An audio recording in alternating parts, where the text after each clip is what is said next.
Oi, gente, vamos para mais um vídeo. Hoje o capítulo 6 do livro de Atos dos Apóstolos, na nossa dica de leitura bíblica. Estamos com a série O que Vem Depois. Bom, pelo que eu tenho entendido aqui nos relatos de quem está compartilhando comigo as suas leituras bíblicas também, uma das maiores dificuldades é entender a teologia, a geografia, a árvore genealógica da Bíblia, do contexto bíblico, bem como alguns nomes que não estão nos nossos vocabulários habituais, né, no nosso vocabulário habitual. Pois bem, partindo desse princípio, o capítulo de hoje tem muitos itens que podem ser para alguns um empecilho para o seu entendimento da sua leitura bíblica. Mas, como eu já ouvi de um professor, se você for ler a Bíblia com pressa, melhor não ler.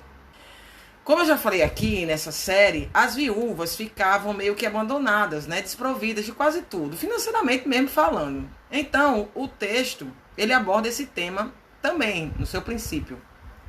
Diz que as viúvas dos helenistas estavam sem o devido cuidado na distribuição. Pois é, vou tentar ser bem rápido aqui, tá bom? Os hebreus era aquele povo que Moisés tirou lá do Egito, que abriu o Mar Vermelho. Já os helenistas é o povo com ideologia grega. É como se, por exemplo, eu nascesse aqui em Natal e fosse criada nos Estados Unidos. Então eu teria, lógico, as minhas raízes aqui natalenses, né, nordestinas, e eu ia aprender uma nova cultura e lá eu fosse seguir Jesus. Então, assim, eu ia ser cristã com as minhas raízes nordestinas e unindo a cultura americana. Eles fizeram uma reclamação e essa reclamação foi muito importante para o que ia acontecer depois. Porque, na verdade, era necessário que se descentralizasse a administração dos recursos e cuidados com a congregação dos apóstolos para que eles pudessem seguir seus ministérios como pregadores e evangelizadores. Nesse capítulo, vocês vão ver justamente uma coisa falando assim, dizendo assim, prosélito de Antioquia.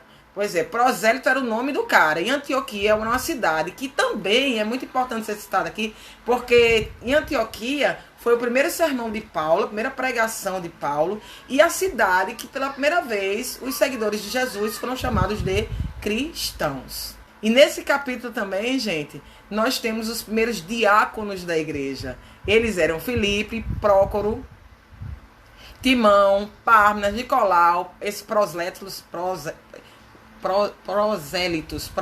que eu falei aí de Antioquia, prosélitos, eu juro que se eu tiver um filho eu não vou botar o nome dele de prosélitos, muito menos de Antioquia, porque prosélitos de Holanda, tá difícil, né? Isso numa mistura de cultura, gente.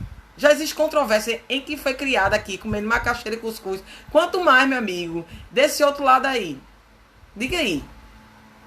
Porque aqui, minha amiga, até remédio caseiro, o povo sabe que cura o coronavírus. Pode olhar nas redes sociais. É só o que tem. E aí pegam daqui, pegam dali e tal, não sei o que, babá. Agora é o seguinte. Quem discordasse do clã lá, do Sinedrão, como eu já disse, ia crucificado, ia ter uma morte cruel. Mas, como o nome dessa série, como eu falei, é O que Vem Depois, você acha que depois da crucificação de Jesus acabou? Não, meus queridos, infelizmente não. Muitos e muitos cristãos morreram desse método absurdo e, pasmem, agora, recentemente, um garoto de 17 anos, por fazer um protesto do antigoverno da Arábia Saudita, foi crucificado por 3 dias. Ele foi decapitado e crucificado. O nome dele é Ali Mohamed Bakir Al-Namir. Esse aí. Acho que eu falei certo.